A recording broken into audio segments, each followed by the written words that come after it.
story. It's 9:35 right now. The cost of college can break anyone's bank. So this morning, we're talking Student Loan 411. Joining me this morning is David Anderson from Student Loan 411. Thank you so much, David, for coming in. Thank you. Saw you out the other day. We're friends in social media as well. Saw you out the other night, and we were talking about this, how some lawmakers say that helping people out of this student loan situation, out of the debt, it would be a hazard, moral hazard. Yes, right. What is that? What does that mean? Yeah, it's a great question. It's as we speak about this issue across the country, some people feel that student loans are something that you took on, that it's your responsibility, and that there should be no help to get out of it. But we do know that college costs has increased by 500%. Exactly. Faster than inflation, faster than healthcare, faster than food. So there are opponents who want to programs that exist. They want to see them cut. They want to see it reduced. So it's your fault. Moral hazard. That's what that means. That's right. It's That's your right. fault. Yep. Okay. So there for are a getting lot an of things. Education. Okay, for getting an education. Thank you so much. Yep. Let's talk about student loans. Yeah. A lot of things that people know. A lot of things that people don't know. A lot of things that we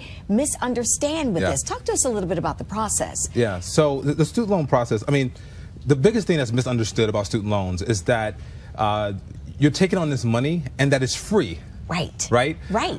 They even use words like you get a refund check. No, it's a loan, right? It's a loan. So the biggest thing people have to think about is affordability, right? Can I actually afford the education which I'm taking on? And that's one of the biggest misconceptions out there, is that I'm just going to get this money, I'm going to go to school, and I'm going to leave, and everything's going to be okay.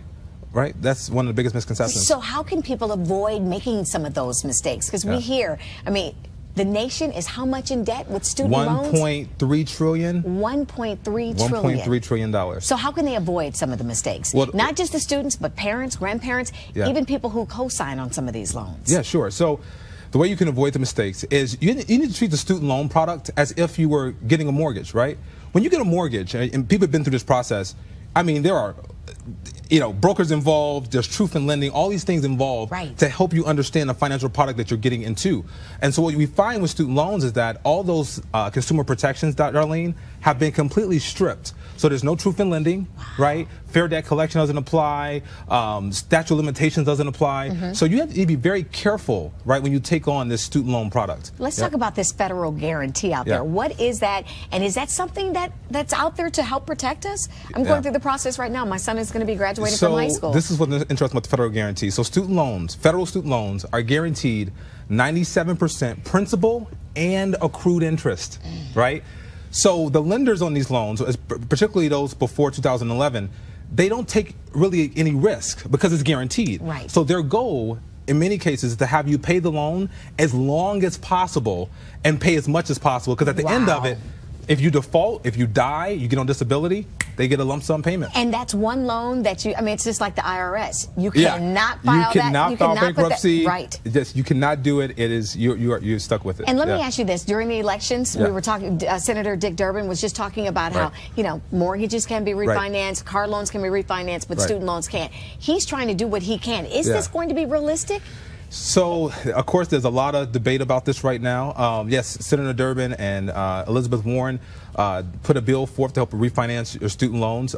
It would help millions of Americans. Right now, student loan rates are about 6.87%. The regular rate right now for mortgages are what, 4.25? Exactly. Right? So you would save a ton of money, but in order to do that, we would have had to raise taxes on the wealthiest Americans. Some people didn't want to do that. So, because with student loans, it's kind of a zero-sum game. If you take out money in one place, you got to fill it back in. This is a $1.3 trillion problem. So, yeah, that's what's going on there. And they will track you down to get that money. They will track you down. Yes, they will. You will not get away from it. David, for people at home that want more information about Student Loans 411. Student Loan 411 is a student loan consultancy and advisory firm. You can go to the website at schoolloan411.com, studentloan411.com. You can go there and you can get help. Our goal is to help 100,000 people on average save $40,000 on their loans. That will put $4 billion back into the American economy. Wow. David Anderson, thank you.